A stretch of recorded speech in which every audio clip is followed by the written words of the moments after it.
여러분은 알고 계셨나요? 우리가 흔히 지나치는 작은 시장에서도 보이지 않는 부조리가 존재한다는 사실을요. 평생을 일군 가게가 하루아침에 사라진다면, 그리고 그 뒤에 거대한 힘이 움직이고 있다면 과연 누구의 잘못일까요? 오늘 한 어머니의 이야기입니다. 그리고 너무 늦게 진실을 깨달아 버린 아들의 이야기이기도 하지요. 지금부터 함께 따라가 보겠습니다. 영상 시작 전 구독과 좋아요 부탁드립니다. 오른쪽 아래에 구독 버튼 눌러주세요. 서울 변두리의 작은 재래시장. 아직 어둠이 채 가시지 않은 새벽. 희뿌연 가로등 불빛은 시장 통로를 따라 희미하게 길을 밝히고 있었다. 그 불빛 아래 이정자의 손은 쉴 새 없이 움직였다. 68배 나이가 무색하게 그녀의 동작은 날렵했다.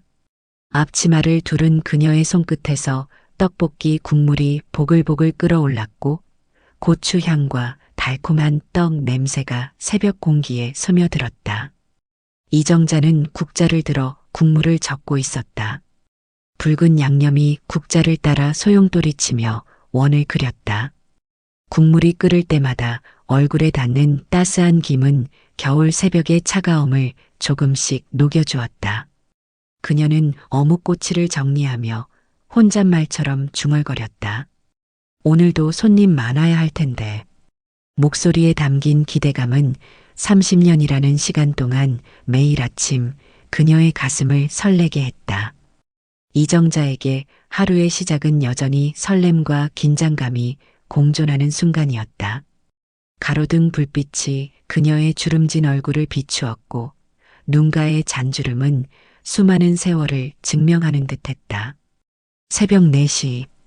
이정자의 하루는 알람 소리보다 먼저 시작되었다. 몸이 스스로 깨어나는 시간이었다. 좁은 단칸방에서 세수를 마치고 아직 어둑한 골목길을 따라 시장으로 향하는 발걸음은 30년 동안 한 번도 멈추지 않았다. 떡볶이를 팔아 하루 벌어 하루를 살았지만 남에게 손 벌리는 삶은 결코 살지 않았다. 그녀의 아들 강민우는 청와대 정책특보가 되었다. 신문에도 몇 번 실린 아들의 사진을 볼 때마다 이정자의 가슴은 뿌듯함으로 부풀었다. 하지만 이정자는 단 한 번도 아들에게 손을 벌리지 않았다. 엄마, 제발 장사 그만하고 편히 쉬세요. 아들의 말에 이정자는 그저 미소를 지었다. 손등에 굵은 핏줄이 도드라진 손으로 아들의 얼굴을 쓰다듬으며 대답했다. 야야, 난 이렇게 사는 게 좋다. 내가 엄마 걱정할 시간이나 있겠어? 남에게 신세 지는 것. 그것은 이정자가 평생 거부한 삶의 방식이었다. 남편이 집을 나간 후 홀로 아이를 키울 때도 그녀는 한 번도 주저앉지 않았다. 손바닥이 갈라질 만큼 일해도 누구에게도 기대지 않았다. 그러니 이제 와서 아들에게 기대는 건 더더욱 싫었다. 국물에서 피어오르는 김을 바라보며 이정자는 생각했다. 그래도 내가 번 돈으로 누군가를 도울 수 있는 게 얼마나 좋은가. 이정자는 매달 번 돈 중 일부를 고아원과 노인복지관에 기부했다. 자신이 어렵게 살아온 만큼 힘든 사람들의 마음을 누구보다 잘 알았기 때문이었다. 시장 사람들은 그녀의 이런 마음을 존경했다. 그런데 그날 시장의 분위기가 달라졌다. 아침장이 한창인 시간, 햇살이 시장 천막 사이로 스며들기 시작할 무렵이었다. 떡볶이를 사러 온 학생들과 출근길 직장인들로 시장은 활기찼다. 이정자의 국물 냄비에서는 매콤한 향기가 더욱 짙게 퍼져나갔다. 그때였다. 시장 입구로 검은 승용차 한 대가 천천히 들어왔다. 자동차 엔진 소리에 이끌려 고개를 돌린 상인들의 시선이 한 곳에 모였다. 소란스러웠던 시장이 순간 정적에 휩싸였다. 차문이 열리고 덩치가 좋은 남자들이 내렸다. 단정한 정장을 입었지만 그들의 분위기는 일반적인 공무원과는 거리가 멀었다. 날카로운 눈빛과 위압적인 걸음걸이가 시장 공기를 무겁게 만들었다. 서울시 단속반에서 나왔습니다. 서류를 든 남자가 시장 한복판에서 소리쳤다. 목소리는 마치 시장 천막을 뚫고 지나갈 듯 날카롭게 울렸다. 사람들이 웅성거렸다. 누군가 작은 목소리로 의문을 제기했다. 공무원이 이렇게 우락부락한 사람들이라고? 원래 이렇게 단속하나? 상인들 사이로 불안감이 물결처럼 번졌다. 불길한 예감이 스쳤지만 아무도 큰 소리로 말하지 못했다. 남자는 서류를 높이 들고 흔들었다. 햇빛에 반사된 종이가 번쩍였다. 불법 노점상은 모두 철거 대상입니다. 단속에 협조하지 않으면 벌금이 부과됩니다. 시장 상인들은 얼굴을 굳혔다. 그동안 단속반이 나와도 이렇게까지 강압적이지는 않았다. 게다가 이들은 시장 상인회와 사전 협의도 없이 갑자기 나타났다. 이상했다. 위압적인 목소리와 태도에 모두가 움츠러들었다. 그런데도 아무도 항의하지 못했다. 남자들의 눈빛과 태도에서 뭔가 위험한 기운이 느껴졌기 때문이다. 사람들이 수군거리는 사이 한 남자가 이정자의 노점 앞으로 다가왔다. 구두 소리가 아스팔트 위에서 날카롭게 울렸다. 이 가게 허가받은 겁니까? 이정자는 떡볶이를 담던 손을 멈추고 그를 바라보았다. 주름진 얼굴에는 당혹감이 스쳤지만 곧 평온한 표정으로 돌아왔다. 내가 여기서 장사한 지 30년이 넘었소. 그녀의 목소리는 단호했지만 남자는 비웃으며 고개를 저었다. 입가에 걸린 미소가 냉소적으로 느껴졌다. 한자리에서 장사하려면 보호비를 내야 합니다. 한 달에 50만 원. 그 순간 이정자의 얼굴이 굳었다. 손에 쥐고 있던 국자가 미세하게 떨렸다. 이건 단속이 아니다. 갈취다. 이정자는 자신이 단속반이 아니라 조폭과 마주하고 있음을 깨달았다. 시장 주변에서 이런 소문이 돌긴 했지만 직접 마주하게 될 줄은 몰랐다. 그런 돈 없습니다. 이정자의 목소리는 작았지만 단호했다. 남자는 씩 웃더니 고개를 끄덕였다. 그의 눈빛이 차갑게 변했다. 없다고요? 그가 손짓하자 뒤에 서 있던 남자들이 리어카를 잡아당겼다. 쇠붙이가 긁히는 날카로운 소리가 시장에 울려 퍼졌다. 그럼 장사 접어야겠죠? 리어카가 거칠게 흔들렸다. 떡볶이 국물이 철제 바닥에 쏟아지며 매운 양념이 시장 바닥을 붉게 물들였다. 뜨거운 국물에서 연기가 피어올랐고 김밥통이 넘어지며 참기름 냄새가 공기 중으로 퍼졌다. 이정자는 두 손을 허공에 뻗었지만 리어카는 이미 바닥에 나뒹굴고 있었다. 시장 사람들은 숨을 죽인 채 이 광경을 지켜봤다. 누군가 나서야 한다는 걸 알지만 감히 나설 수 있는 사람이 없었다. 긴장감이 시장 공기를 무겁게 누르고 있었다. 이건 너무하는 거 아니오.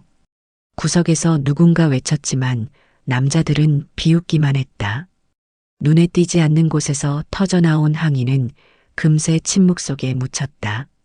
이 시장, 이제 우리 관리합니다. 그러니 불법 장사는 다 철거해야죠.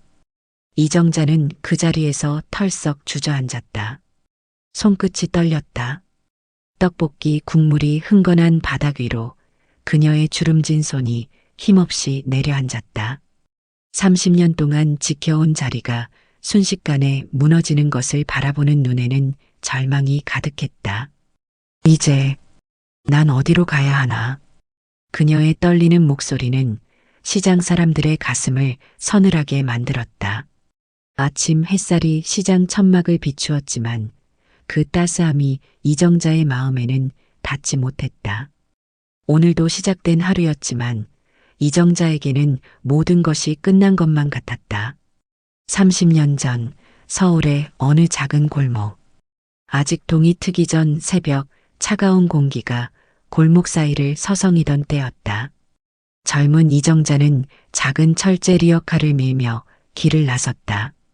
어깨를 움츠리며 뜨거운 입김을 불어 손을 비비던 28배 여인. 그녀의 앞치마에는 고추장 자국이 희미하게 남아 있었고 손끝은 국물에 데인 듯 붉게 물들어 있었다. 가로등 불빛 아래로 그녀의 그림자가 길게 늘어졌다. 철제 바퀴가 울퉁불퉁한 도로를 지나며 덜컹거렸다. 새벽의 고요함 속에서 그 소리만이 유독 선명하게 울려 퍼졌다. 가끔은 움푹 패인 곳에 걸려 리어카가 기우뚱했지만 이정자는 멈추지 않았다. 그저 더 단단히 손잡이를 움켜쥐고 앞으로 나아갔다. 조금만 더 가면 돼. 민우 깨기 전에 다 준비해야지. 그녀는 자신에게 속삭이며 발걸음을 재촉했다. 길모퉁이를 돌아 시장으로 향하는 그 순간이었다. 그때 철제 대문이 덜컥 열렸다. 쇠망치가 부딪히는 소리처럼 날카롭게 울리며 이정자의 걸음을 멈추게 했다. 엄마, 나도 갈래. 5살의 강민우가 맨발로 뛰어나오고 있었다. 아직 부스스한 머리카락 사이로 졸린 눈을 비비며 아장아장 뛰어왔다. 작은 발자국 소리가 새벽 골목에 메아리 쳤다. 아이의 얼굴에는 어머니를 따라가고 싶다는 간절함이 가득했다. 아니야, 민우야. 얼른 들어가서 자. 이정자의 목소리는 부드러웠지만 단호했다. 새벽 공기가 차가워 아이의 몸을 떨게 만들었다. 안 잘래. 엄마 따라갈 거야. 아이의 작은 손이 이정자의 앞치마를 잡아당겼다. 손끝에서 전해지는 온기가 이정자의 마음을 흔들었다. 이정자는 잠시 멈춰 아이의 얼굴을 내려다보았다. 엄마 힘들까봐? 민우가 도와주고 싶어서? 달빛이 아이의 얼굴을 비추었다. 동그란 눈동자에 비친 이정자의 모습은 지친 듯 보였다. 아이는 느낄 수 있었다. 어머니의 고단함을. 아이는 고개를 끄덕였다. 그 작은 하지만 단호한 움직임이 이정자의 가슴을 따뜻하게 데웠다. 그래도 너는 잘 자고 잘 먹고 건강하게 크는 게 엄마 도와주는 거야. 아이의 머리를 쓰다듬으며 이정자는 미소를 지었다. 손끝에서 느껴지는 부드러운 머리카락이 그녀의 거친 손을 더욱 도드라지게 했다. 자, 이제 얼른 들어가서 자. 내일 아침 엄마 떡볶이 맛있게 먹으려면 푹 자야지. 민우는 아쉬운 듯 발을 동동 굴렸지만 결국 문 앞에서 고개를 끄덕였다. 작은 발가락이 차가운 시멘트 바닥에 닿아 움츠러들었다. 엄마 나중에 크면 엄마 편하게 해줄 거야. 꼭. 작은 손이 주먹을 꽉 쥐며 말하는데 이정자는 순간 가슴이 먹먹해졌다. 새벽 공기 속에 아이의 약속이 맴돌았다. 그래, 우리 민우가 크면 정말 그렇게 될까? 하지만 지금은 아이에게 그 말을 해줄 수 없었다. 이정자는 그저 따뜻하게 웃으며 대답했다. 응, 엄마 기다릴게. 아이는 철제 대문 안으로 들어갔고 이정자는 다시 리어카를 밀기 시작했다. 등 뒤로 대문이 닫히는 소리가 들려왔다. 그 소리를 들으며 이정자의 어깨는 더욱 단단해졌다. 세월은 강물처럼 흘러갔다. 철제 리어카가 지나던 골목길에도 아스팔트가 깔렸고 민우는 어느덧 중학생이 되었다. 사춘기라는 시기를 지나고 있었다. 키가 훌쩍 자라 이제는 어머니보다 머리 하나 정도 더 커져 있었다. 너네 엄마 시장에서 장사한다며? 또 떡볶이 판다던데? 어느 날 학교 복도에서 들려온 말이었다. 교실과 교실 사이 소리가 반사되는 그 공간에서 울린 목소리는 유독 크게 들렸다. 책을 들고 있던 민우의 손이 살짝 움츠러들었다. 그 말이 조롱이었는지 그냥 지나가는 말이었는지 몰랐지만 그의 귀에는 이상하게도 무겁게 박혔다. 복도를 걸으며 민우는 자신의 발걸음 소리에 집중했다. 누군가의 시선이 느껴졌지만 고개를 들지 않았다. 창문으로 들어오는 햇살이 바닥에 그림자를 만들어냈다. 그 그림자를 따라 민우는 조용히 걸었다. 그날 저녁 민우는 이정자 앞에서 조심스럽게 말했다. 식탁 위에 놓인 밥그릇에서 김이 모락모락 피어올랐다. 오래된 형광등 불빛 아래 어머니의 얼굴은 더욱 지쳐 보였다. 엄마, 그냥 다른 일 하면 안 돼? 이정자는 잠시 아이를 바라보았다. 그녀의 눈에는 의문이 스쳤다. 다른 일? 그러니까 꼭 시장에서 장사해야 해? 민우는 말끝을 흐렸다. 그의 목소리에는 부끄러움과 혼란이 뒤섞여 있었다. 어머니는 잠시 생각하더니 젓가락을 내려놓고 미소를 지었다. 형광등 불빛이 그녀의 이마에 맺힌 땀방울을 비추었다. 이정자는 천천히 손을 뻗어 아이의 머리를 쓰다듬었다. 거친 손바닥이 닿자 민우는 무의식적으로 고개를 숙였다. 어머니의 손에서는 고추장 냄새와 참기름 향이 희미하게 배어 있었다. 엄마는 이 일이 좋아. 민우 키우면서 떡볶이 만들면서 사람들하고 이야기하는 게 좋아. 그 말에는 어떤 변명도 후회도 없었다. 단지 사실만이 담겨 있었다. 민우는 아무 말도 하지 않았다. 밥그릇 위로 시선을 떨구었다. 그날 밤 민우는 잠을 이루지 못했다.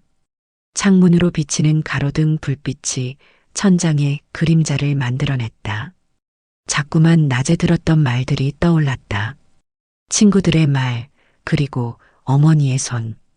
거칠고 뜨겁고 때로는 기름때가 묻어있던 그 손. 떡볶이 반죽을 만들 때의 힘찬 움직임, 국물을 저을 때의 부드러운 리듬, 학교 다녀온 자신의 머리를 쓰다듬을 때의 따스함. 그 모든 것이 민우의 마음속에서 선명하게 살아 움직였다. 나는 엄마가 자랑스러운데 왜 남들은 그렇게 말할까? 아이의 머릿속에서 많은 감정들이 뒤섞였다. 이불을 끌어당겨 얼굴을 가렸지만 그의 귓가에는 여전히 학교 복도에서 들었던 말들이 맴돌았다. 시간은 흘러 강민우는 매번 1등을 놓치지 않고 장학금을 받으며 자랐다.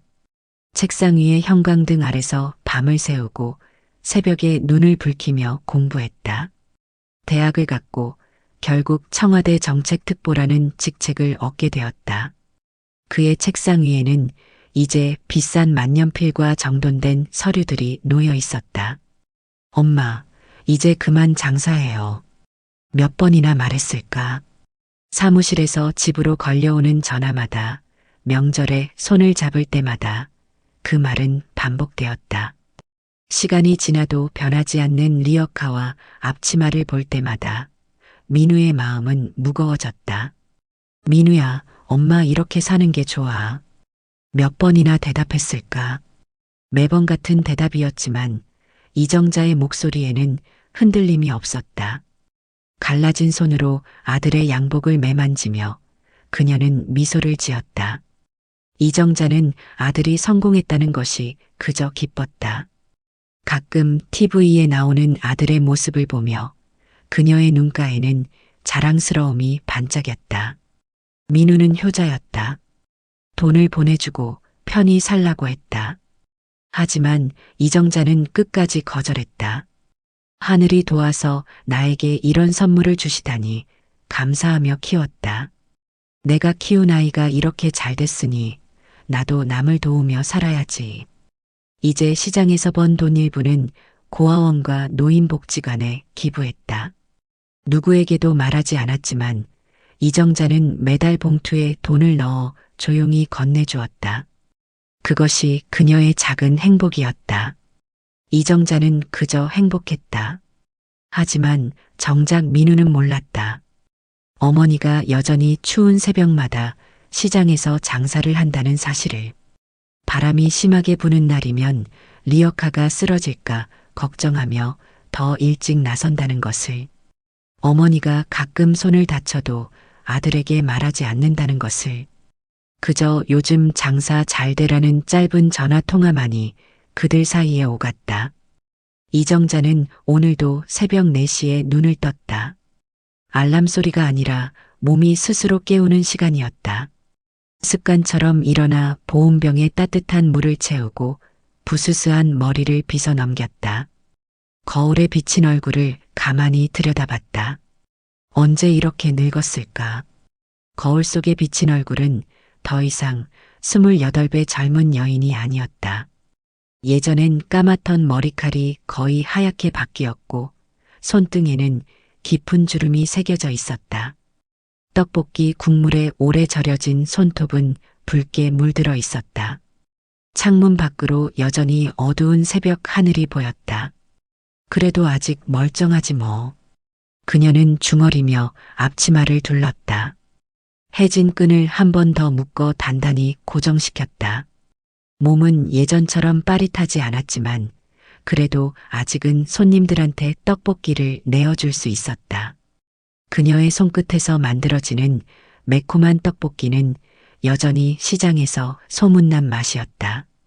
그런데 그녀가 이제 더는 이 시장에서 장사를 하지 못할지도 몰랐다. 현관문 앞 신발장 위에 놓인 봉투가 그녀의 시선을 붙잡았다. 이정자는 문가에 놓인 두툼한 봉투를 내려다보았다. 그 안에는 50만 원이 들어 있었다. 조폭들이 요구한 보호비였다. 시장 사람들에게 도움을 받으려 했지만 아무도 선뜻 나서지 못했다. 오랜 이웃들은 외면하지 않으려 했지만 그들 역시 두려움에 떨고 있었다. 이 할머니 나서봤자 우리까지 위험해져요.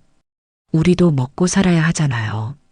사람들은 미안한 얼굴을 하면서도 고개를 저었다.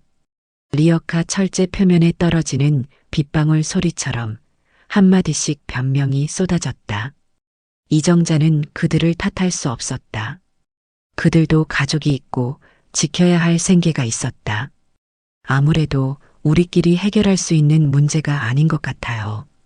그 말이 맞았다. 이제는 장사를 계속할 수 있을지조차 확신이 없었다. 봉투 안의 돈이 무겁게 느껴졌다. 50만 원. 이 돈을 내면 한 달은 더 버틸 수 있다. 하지만 그 다음 달은? 그 다음에는? 이 돈이면 한 달 동안 고아원에 보낼 돈과 노인복지관에 기부할 금액이 될 수도 있었다. 돈을 내는 순간 이 시장은 완전히 그들의 것이 될 터였다. 이정자는 봉투를 꼭 쥐었다. 종이 표면이 움켜쥔 힘에 구겨졌다. 창문 너머로 조금씩 밝아오는 하늘이 보였다. 정말로 내가 여기서 사라지는 게 맞는 걸까? 그녀는 깊은 한숨을 내쉬었다. 그 숨결에는 30년의 시간이 담겨 있었다. 해가 완전히 떠오르고 시장은 활기를 띠기 시작했다. 이정자는 평소처럼 리어카를 끌고 나왔다. 하지만 오늘은 다른 날과 달랐다. 시장 사람들의 눈빛이 달랐다. 불안과 두려움이 뒤섞인 시선들이 이정자를 향했다. 시장 한복판이 다시 술렁였다. 사람들의 발걸음이 멈추고 대화가 중단되었다. 검은 승용차가 느릿하게 멈춰서고 어제 봤던 사내들이 다시 나타났다. 차문이 열리는 소리가 시장 전체에 울려 퍼졌다. 자, 다들 아시겠죠? 그들은 여유롭게 주위를 둘러봤다. 시장 상인들은 리어카와 가판대 뒤로 몸을 숨기려는 듯했다. 오늘까지 안 내면 철거 들어갑니다. 남자의 목소리는 나른했지만 그 속에는 엄연한 협박이 담겨 있었다. 말끝에 덧붙여진 미소는 더욱 위협적으로 느껴졌다. 시장 사람들은 고개를 숙였다. 누구 하나 항의하지 못했다. 그리고 그들 중 하나가 이정자의 가게 앞에서 멈춰섰다. 그의 구두 소리가 이정자의 귓가를 파고들었다. 이 할머니 생각해 보셨죠? 이정자는 아무 말 없이 가스버너를 끄고 있었다. 더는 끓을 필요가 없는 떡볶이 국물이 마지막 거품을 토해냈다. 그 돈 준비하셨어요? 그녀는 천천히 고개를 들었다. 주름진 얼굴에는 더는 두려움이 없었다. 오히려 담담함만이 자리했다. 나는 당신들한테 줄 돈이 없습니다. 이정자의 목소리는 떨리지 않았다. 오랜 시간 시장에서 큰 소리로 손님을 부르며 다져진 목소리였다. 아이고, 참 고집도 세시네. 남자가 혀를 차며 비웃었다. 그의 눈빛이 차갑게 변했다. 시장 사람들 사이로 긴장감이 맴돌았다. 그때였다.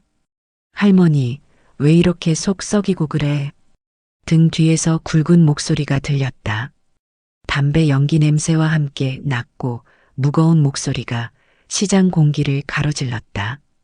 시장 사람들은 일제히 숨을 죽였다. 조직의 중간 보스, 김태식. 그는 시장에서 소문이 무성한 인물이었다. 누구도 그의 얼굴을 정면으로 바라보지 못했다. 단지 그의 이름만 들어도 사람들은 목소리를 낮추었다. 김태식은 담배를 손에 쥔 채 천천히 걸어왔다. 검은 정장 위로 떨어지는 담배재가 회색 점들을 만들어냈다. 그의 걸음마다 시장 바닥이 미세하게 떨리는 듯했다. 이렇게 나오면 우리도 곤란하지 않겠어요? 이정자는 두 손을 떨며 앞치마 끈을 고쳐 묶었다. 움직임으로 풍기는 것은 두려움이 아니라 단호함이었다. 나는 여기서 30년 넘게 장사했어. 내 손으로 번 돈으로 먹고 살았고 한 번도 남한테 패 끼친 적 없어. 매일 새벽 시장으로 향하던 그 발걸음들, 비가 오나 눈이 오나 지켜온 자리, 그녀의 말에는 오랜 세월의 무게가 실려 있었다. 그러니까 그걸 계속하려면 돈을 내셔야죠. 김태식이 천천히 리어카를 두드렸다. 철제 표면에 부딪히는 손가락 소리가 마치 시계 초침처럼 규칙적으로 울렸다.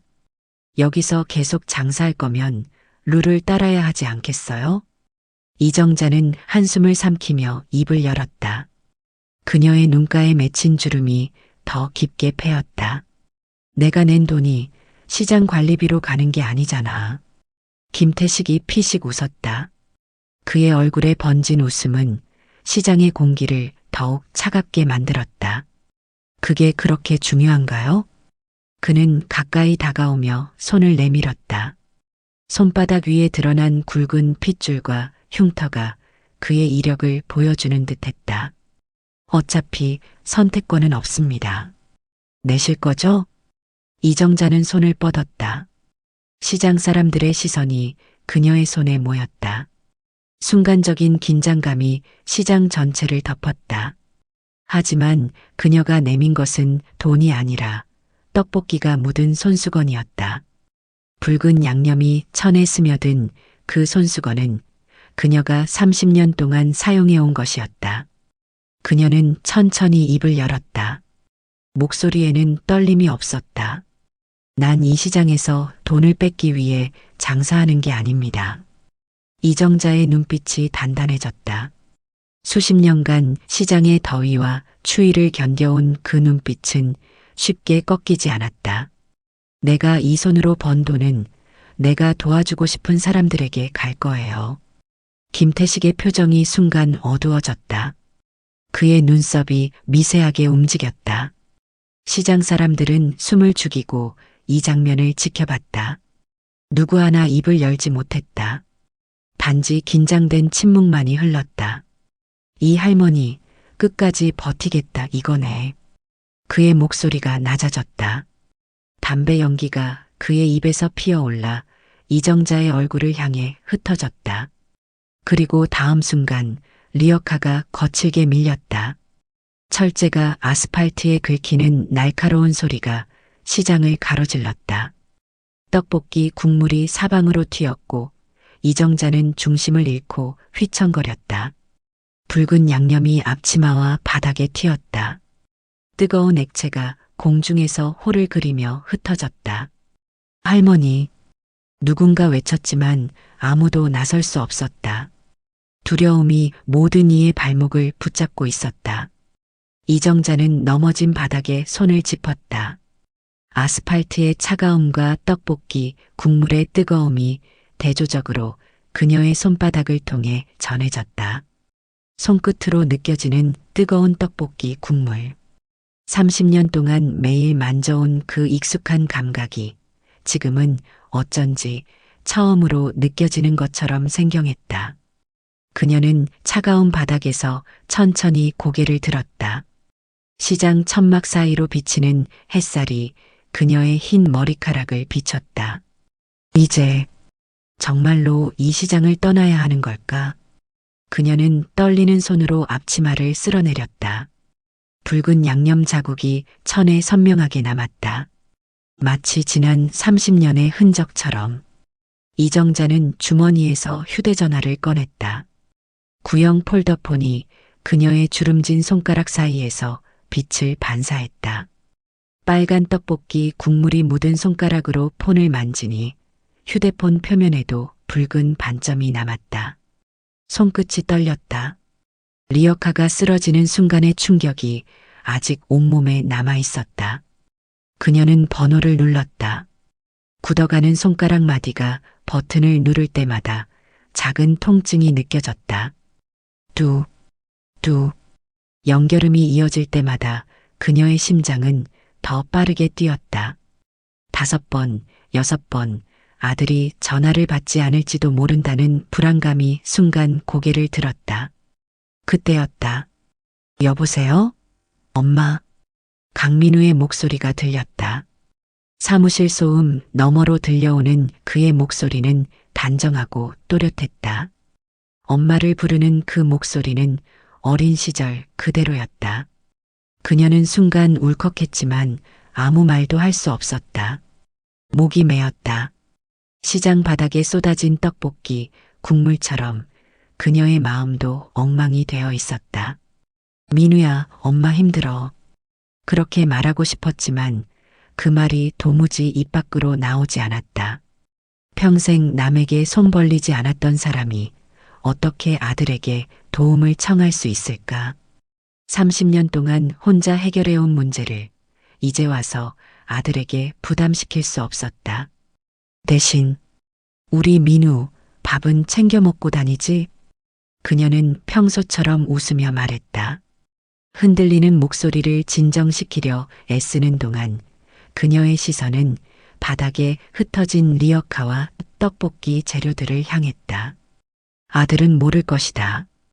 어머니가 지금 어떤 상황에 처해 있는지를. 그럼요. 엄마도 건강 잘 챙기셔야죠. 아들의 목소리가 활기찼다. 전화기 너머로 종이 넘기는 소리가 들렸다. 아마도 중요한 회의 중이거나 서류를 검토하고 있었을 것이다. 청와대 정책특보는 늘 바쁜 자리였다. 그래, 그래야지. 이정자의 목소리는 차분했지만 그녀의 심장은 빠르게 뛰고 있었다. 리어카 옆에 서 있는 김태식의 모습이 눈에 들어왔다. 그는 담배를 피우며 이정자를 지켜보고 있었다. 그의 눈빛에는 조급함이 서려 있었다. 엄마, 무슨 일 있어요? 민우의 목소리가 달라졌다. 의심과 걱정이 섞인 톤이었다. 그는 평소와 다른 어머니의 목소리 떨림을 알아차린 것일까? 이정자는 잠시 눈을 감았다. 시장의 소음, 김태식의 시선, 바닥에 떨어진 떡볶이 냄새, 모든 것이 순간 멀어졌다. 그리고 천천히 말했다. 아무 일도 아니다. 그냥 민우 얼굴이 보고 싶었어. 그녀는 애써 밝게 웃었다. 비록 민우는 그 웃음을 볼 수 없었지만 목소리에 웃음기를 담으려 노력했다. 주름진 눈가에 맺힌 눈물을 손등으로 훔쳤다. 그리고 우리 민우 너무 바쁠 텐데 엄마가 귀찮게 한 거 아니야? 전화기 너머로 민우가 무언가 대답하려는 순간 이정자는 통화를 끊었다. 더 이상 목소리를 감출 수 없었기 때문이었다. 그녀는 조용히 핸드폰을 내려놓았다. 폴더를 닫는 소리가 시장의 정적 속에서 유독 크게 들렸다. 아침의 공기는 유난히 차가웠다.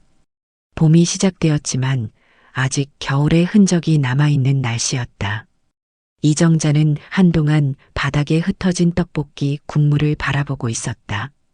빨간 양념이 콘크리트 바닥 틈새로 스며들고 있었다. 마치 그녀의 삶이 틈새로 사라져가는 것처럼 느껴졌다.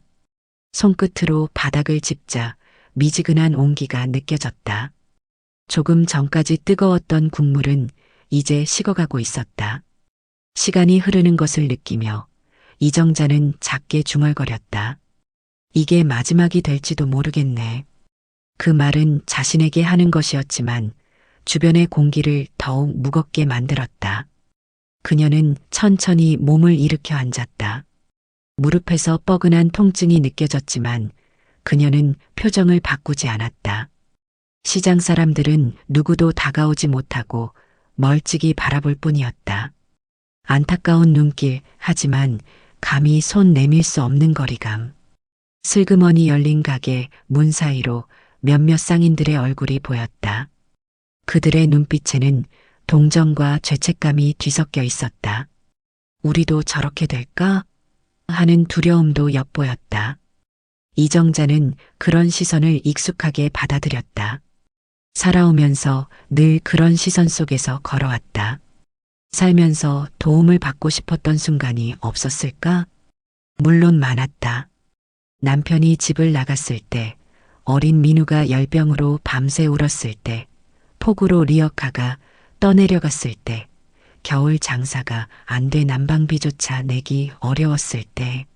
하지만 그때마다 이정자는 혼자 이겨내야 했다. 도움을 청할 곳이 없었고 청하지 않는 법을 배웠다. 그녀는 바닥에 떨어진 주걱을 주워들었다. 국물이 묻어 미끄러웠다. 주걱 위로 반쯤 말라가는 떡볶이 양념이 붉은 자국을 만들고 있었다. 그 자국은 마치 그녀의 주름진 손바닥 위에 새겨진 삶의 흔적처럼 보였다. 그때 누군가 다가와 조용히 떡볶이 통을 세워주었다. 쇠고기와 쇳소리가 섞인 금소금이 울렸다. 할머니, 여기 다시 세워요. 떨리는 손이었다. 그 손끝에서 긴장감이 전해졌다. 어제까지만 해도 고개를 돌리던 젊은 김신의 채소가게 주인이었다. 그의 눈빛에는 두려움과 함께 작은 용기가 서려 있었다. 아까 보니까 가게에 쌀떡 좀 남은 것 같던데 더 가져다 드릴까요? 그의 목소리는 작았지만 시장의 정적 속에서 선명하게 들렸다. 그 말을 신호로 하나둘씩 몇몇 상인들이 고개를 들기 시작했다. 문 뒤에 숨어있던 사람들이 천천히 걸음을 옮겼다. 그들의 표정엔 여전히 두려움이 묻어 있었지만 침묵이 계속되면 아무것도 바뀌지 않는다는 걸 깨닫고 있었다. 누군가는 행주를 가져와 바닥에 국물을 닦기 시작했고 다른 이는 흩어진 재료들을 모으기 시작했다. 할머니, 그냥 포기하지 마세요. 그 말은 작은 속삭임이었지만 이정자의 가슴에 깊이 박혔다. 그녀는 그 말을 듣고 아무 대답도 하지 않았다. 말이 필요하지 않았다. 그저 조용히 무너진 리어카를 일으켜 세웠다. 낡은 철제 프레임이 삐걱거리는 소리를 냈지만 여전히 견고했다. 이곳이 그녀의 삶이었다. 쓰러져도 다시 일어서는 삶. 도움을 청하지 않고 스스로의 힘으로 나아가는 삶. 리어카의 바퀴가 다시 땅에 닿는 순간 이정자의 눈빛에 결연함이 스쳤다. 바로 그때 시장 입구에서 소란스러운 소리가 들려왔다. 사람들의 시선이 일제히 그곳으로 향했다. 같은 시간 청와대 집무실 창문으로 들어오는 오후 햇살이 서류 위에 그림자를 만들고 있었다. 강민우는 책상 위에 쌓인 서류를 검토하고 있었다. 펜으로 중요한 부분에 밑줄을 그으며 그는 눈을 찡그렸다. 경제정책 보고서의 숫자들이 그의 시선 아래 나열되어 있었다. 다음 주 경제정책 관련 회의 일정 조율 부탁드립니다. 그의 목소리는 차분했지만 그 안에는 결단력이 스며 있었다. 책상 너머로 서 있던 비서가 고개를 숙였다.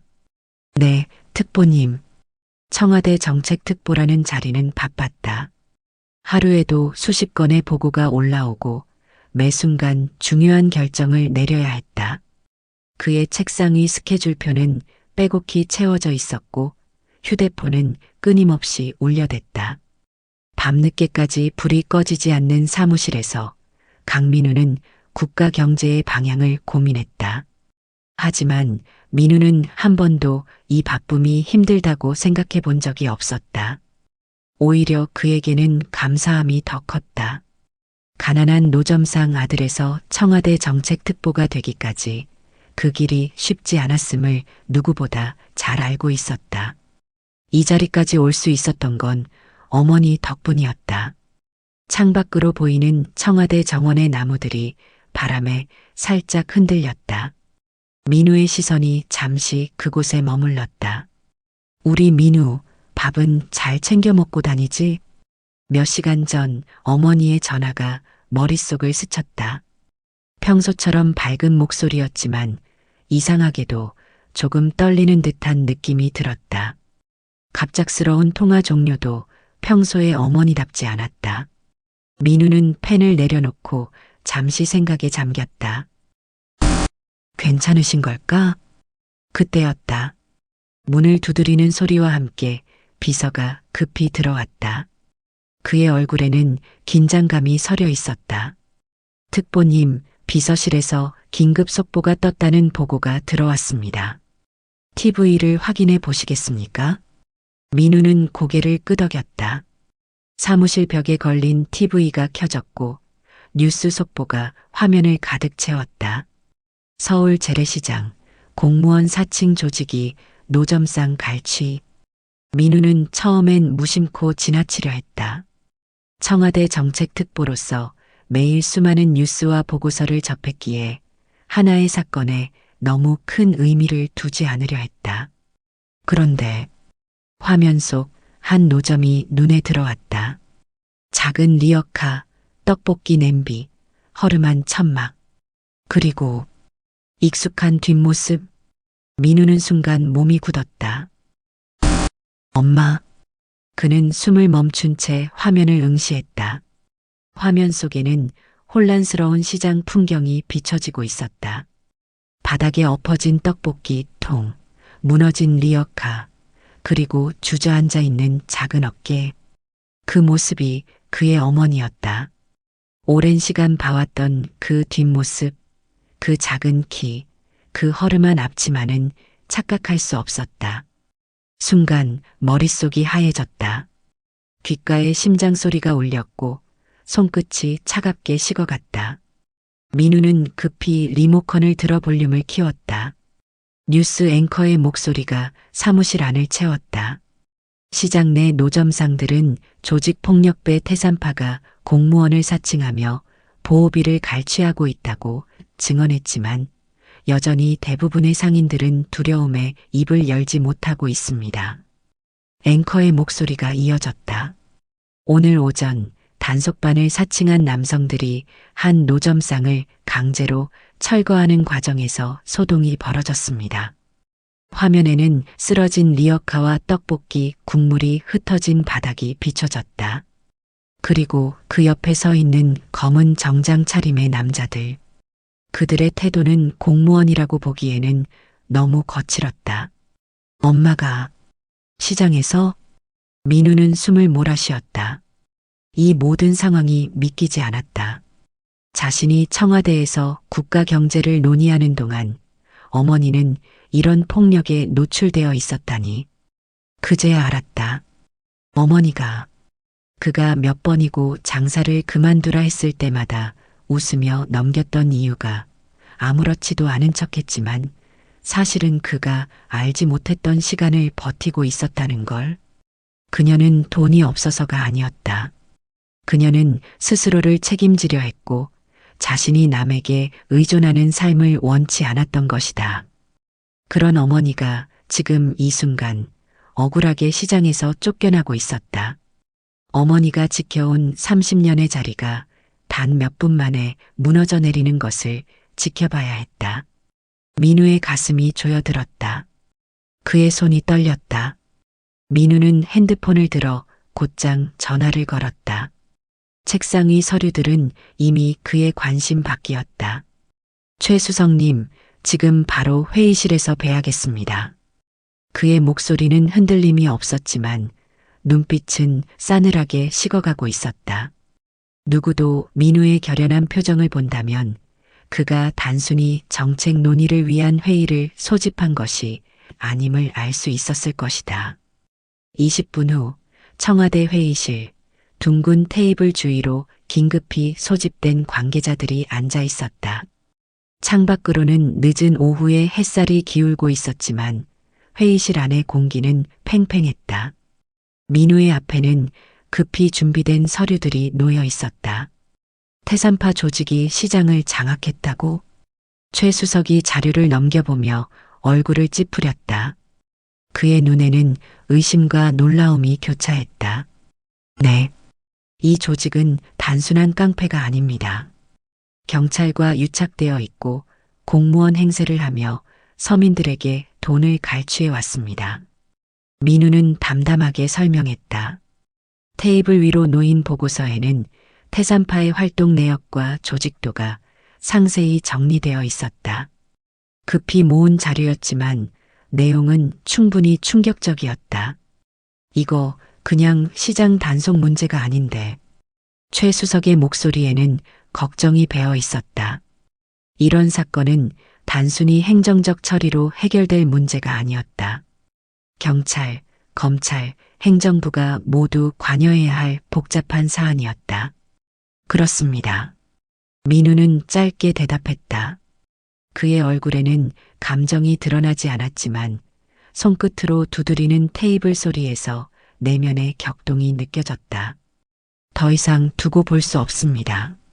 즉시 내사 들어가십시오. 그의 목소리는 단호했다. 회의실 안의 모든 시선이 민우에게 집중되었다. 하지만 관할 경찰서 쪽과 조율이 필요할 겁니다. 참석자 중 한 명이 조심스럽게 의견을 냈다. 일반적인 절차라면 당연히 거쳐야 할 과정이었다. 필요 없습니다. 민우는 단호하게 잘라 말했다. 그의 목소리에는 더 이상의 논의를 허용하지 않겠다는 의지가 담겨 있었다. 오늘 중으로 조사 착수하고 해당 지역 내 공무원 사칭 범죄 조직을 철저히 파헤치세요. 증언이 부족하다면 피해자 보호 조치를 하면서라도 증거를 모아야 합니다. 그의 지시는 명확했다.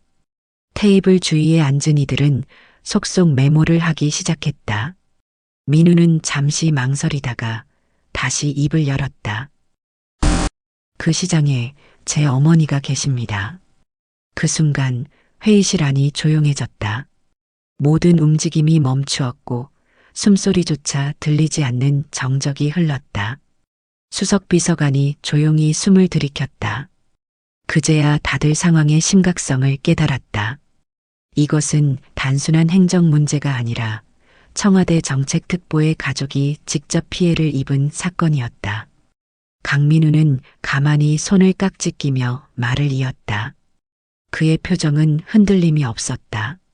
제 어머니가 피해자라서가 아닙니다. 그의 목소리는 낮지만 단단했다. 회의실 안의 모든 이들이 그의 말에 귀를 기울였다. 그곳엔 제 어머니 같은 분들이 많습니다. 창문으로 들어오는 저녁 햇살이 그의 얼굴을 비추었다. 결연한 눈빛과 단단한 턱선이 그림자 속에서 더욱 선명하게 드러났다. 시장에서 평생을 일하며 자식들을 키워온 분들, 그런 분들이 폭력에 노출되어 있습니다. 정부가 이들을 보호하지 못한다면 우리는 어떤 정부입니까? 회의실 안은 침묵으로 가득했다. 그의 말이 모든 이의 가슴에 깊이 박혔다. 그리고 그는 마지막으로 덧붙였다. 이제부터 그 시장은 우리 정부가 직접 지킵니다. 그 말에는 정책특보로서의 결단뿐만 아니라 한 아들의 결심이 담겨 있었다. 회의실 창문 너머로 어둠이 깔리기 시작했다. 긴 하루가 저물고 있었지만 새로운 움직임이 시작되고 있었다. 서울 재래시장은 오늘따라 유난히 조용했다. 평소 같으면 상인들의 호객 소리와 손님들의 흥정, 그리고 음식을 만드는 소리로 북적였을 시간. 하지만 오늘 시장은 숨을 죽이고 있었다. 공기 속에 긴장감이 맴돌았고 모든 시선이 시장 입구로 향해 있었다. 검은색 승용차와 경찰차 여러 대가 시장 입구를 막고 있었다. 푸른 경찰 제복과 검은 정장이 오가는 가운데 시장 상인들은 멀찍이 서서 이 광경을 지켜보고 있었다. 어제까지 시장을 휘어잡던 이들의 모습이 달라져 있었다. 단속반을 사칭했던 태산파 조직원들은 이미 바닥에 엎드려 있었다. 손에는 수갑이 채워졌고 얼굴에는 당혹감이 역력했다. 그들의 검은 정장은 더 이상 위압감을 주지 못했다. 오히려 지금은 처량해 보였다. 콘크리트 바닥에 무릎을 꿇은 그들의 목소리가 시장 공기를 가로질렀다. 우리는 단속반 업무를 도운 것뿐입니다. 시장 정비를 위해 협력한 건데 이게 무슨... 그들의 변명은 경찰관들의 날카로운 시선 속에 묻혔다. 어제까지 시장을 장악했던 그들의 목소리는 이제 힘을 잃고 떨리고 있었다. 시장 천막 아래 숨어 지켜보던 상인들의 눈빛이 달라지기 시작했다. 가짜 공무원 행세를 하며 서민들에게 돈을 갈취하고 협박한 혐의로 긴급 체포합니다. 차가운 목소리가 울려 퍼졌다. 경찰 지휘관의 목소리는 단호했고 그의 눈빛에는 타협의 여지가 없었다. 증거와 피해자 진술은 이미 충분히 확보했습니다. 태산파 조직원들은 그제야 깨달았다. 오늘 이 시장이 더 이상 그들의 것이 아니라는 걸. 무언가가 바뀌었다. 그들의 배후에 있던 세력도 지금 이 순간만큼은 그들을 보호해 줄 수 없었다. 그들의 발밑에서 여태껏 억눌려 있던 시장 사람들의 웅성거림이 서서히 커지고 있었다. 작은 소리로 시작된 대화가 점점 더 큰 소리로 변해갔다. 몇몇은 아직 의심의 눈초리로 상황을 지켜보고 있었지만 대부분은 기대감에 찬 눈빛이었다. 드디어 끝난 거야?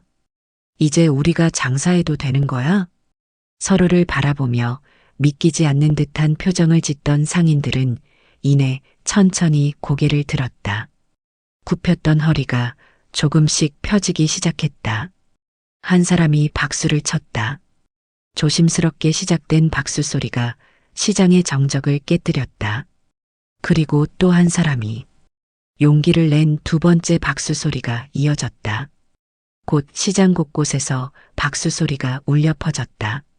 처음에는 조심스러웠지만 점점 더 힘차게 울려 퍼지는 박수 소리.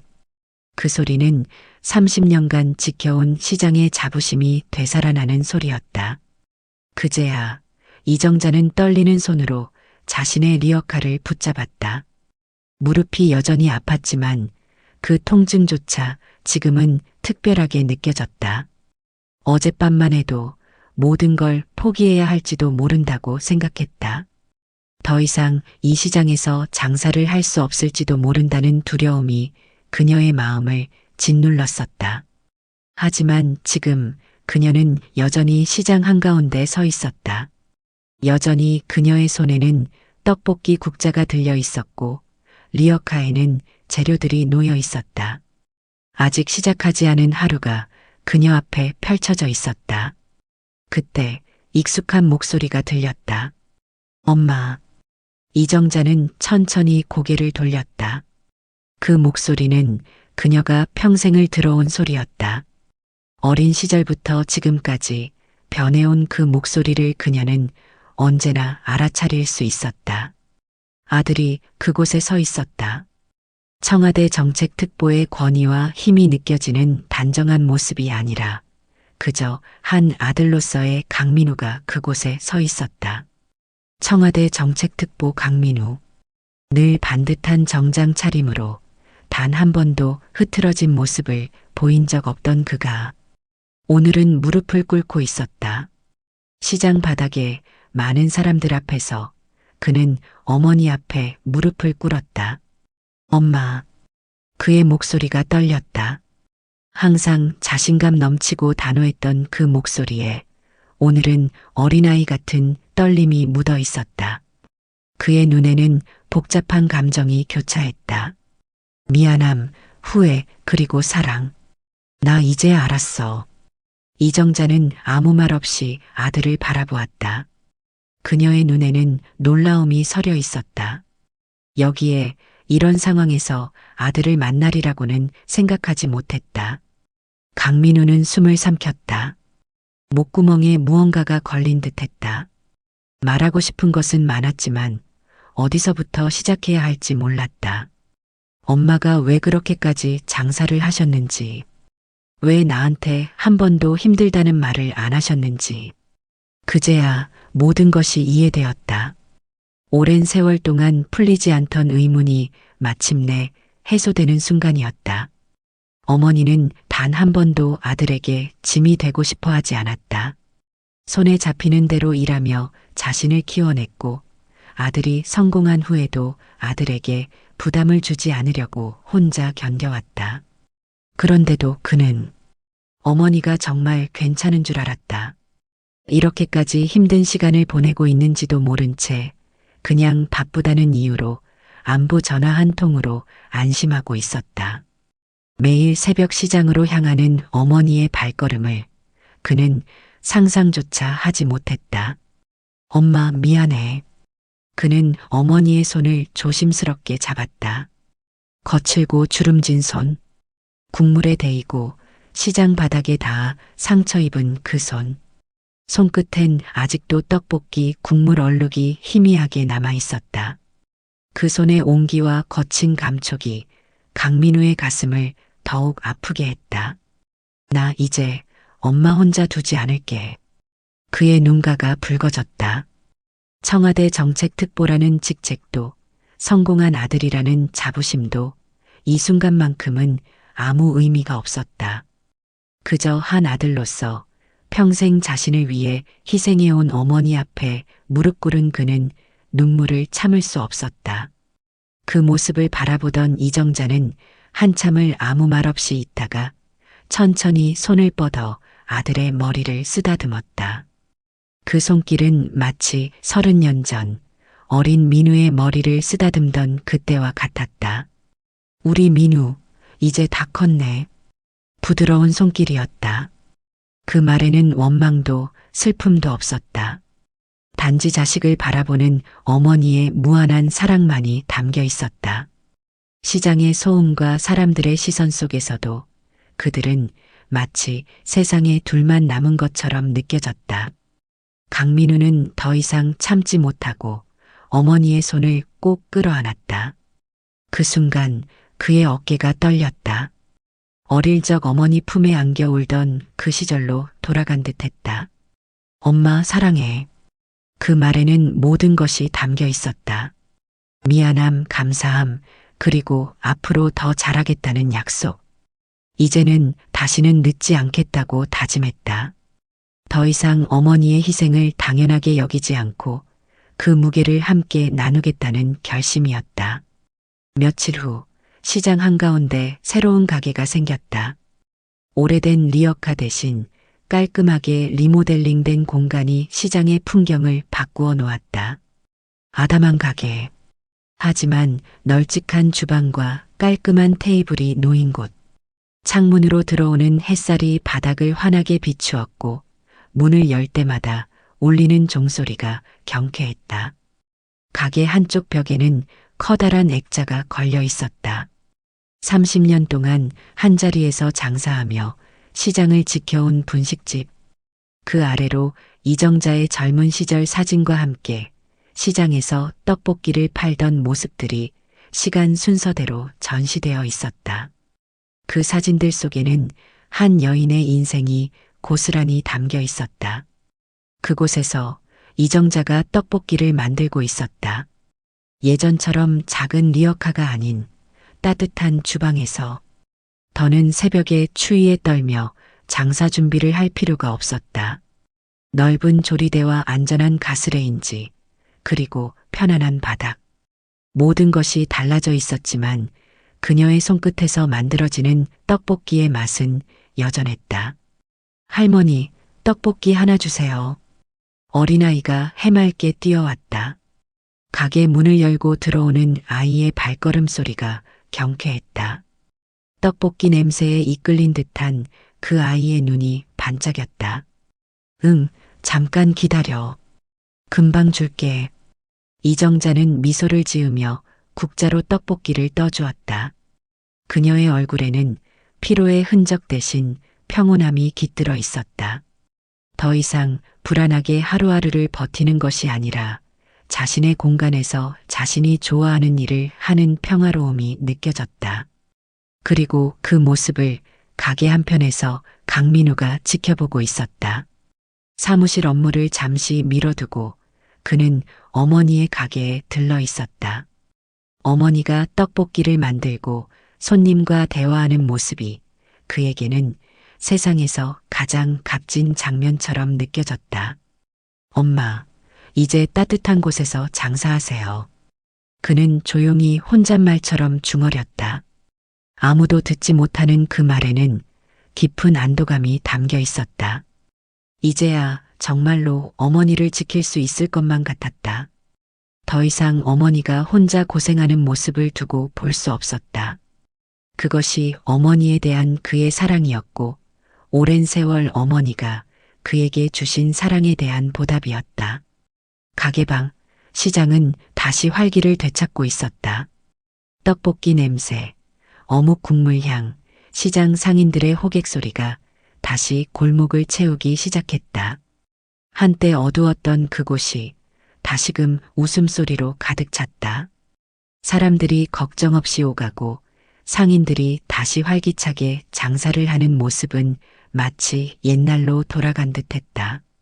그리고 그 중심에는 여전히 이정자가 있었다. 리어카 대신 가게를 얻었지만 그녀는 여전히 시장의 심장과도 같은 존재였다. 30년의 시간이 증명하듯 그녀의 떡볶이는 여전히 시장의 맛이었고 그녀의 미소는 시장의 빛이었다. 이제 그녀의 곁에는 아들 강민우가 있었고 그들의 이야기는 시장의 새로운 전설이 되어 이어지고 있었다.